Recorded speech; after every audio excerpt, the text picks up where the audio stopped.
नेपाल, जहां 82% आबादी हिंदू है और कुल जनसंख्या लगभग 2.97 करोड़ है, ने हाल ही में एक नई राष्ट्रीय जनसंख्या नीति की घोषणा की है।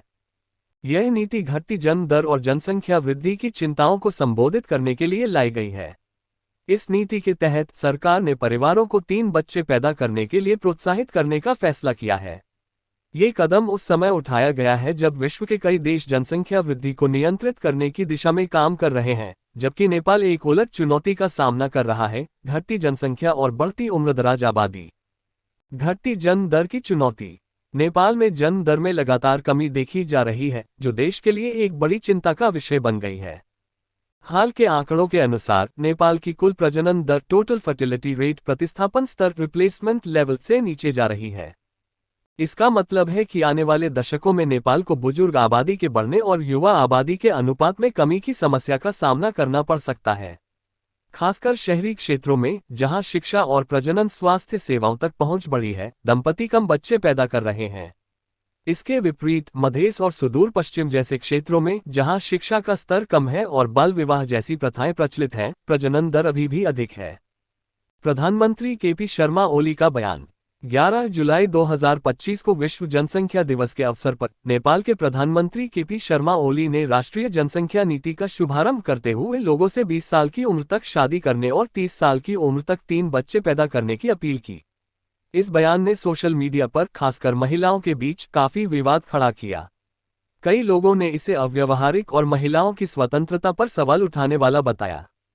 नीति के पीछे का तर्क। नेपाल सरकार का कहना है कि यह नीति जनसंख्या संतुलन बनाए रखने और भविष्य में श्रम शक्ति की कमी को रोकने के लिए जरूरी है। देश में युवा आबादी का अनुपात कम होने से आर्थिक विकास और सामाजिक सुरक्षा प्रणालियों पर दबाव बढ़ सकता है। सरकार का मानना है कि 3 बच्चों को प्रोत्साहित करने से जनसंख्या स्थिर रहेगी और भविष्य में बुजुर्गों की देखभाल के लिए पर्याप्त युवा कार्यबल उपलब्ध होगा। सामाजिक और सांस्कृतिक प्रभाव। नेपाल, जहां हिंदू धर्म और संस्कृति का गहरा प्रभाव है, में यह नीति सामाजिक और सांस्कृतिक स्तर पर भी चर्चा का विषय बनी है। कुछ लोग इसे परिवार नियोजन की स्वतंत्रता पर हस्तक्षेप मान रहे हैं, जबकि अन्य इसे जनसांख्यिकीय संकट से निपटने का एक जरूरी कदम मानते हैं।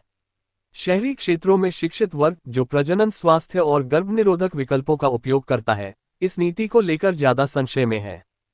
आलोचना और भविष्य। इस नीति की आलोचना मुख्य रूप से महिलाओं और युवाओं द्वारा की जा रही है, जो इसे व्यक्तिगत स्वतंत्रता पर अंकुश मानते हैं। विशेषज्ञों का कहना है कि सरकार को जनसंख्या बढ़ाने के बजाय शिक्षा, स्वास्थ्य और रोजगार के अवसरों पर ध्यान देना चाहिए। साथ ही नीति के कार्यान्वयन में आर्थिक प्रोत्साहन और जागरूकता अभियानों की जरूरत होगी। निष्कर्ष। नेपाल की यह नई जनसंख्या नीति एक अनूठा कदम है, जो वैश्विक जनसंख्या नियंत्रण के रुझानों के विपरीत है। यह नीति देश की जनसांख्यिकीय चुनौतियों को हल करने का प्रयास है, लेकिन इसकी सफलता सरकार की कार्यान्वयन रणनीति और सामाजिक स्वीकृति पर निर्भर करेगी।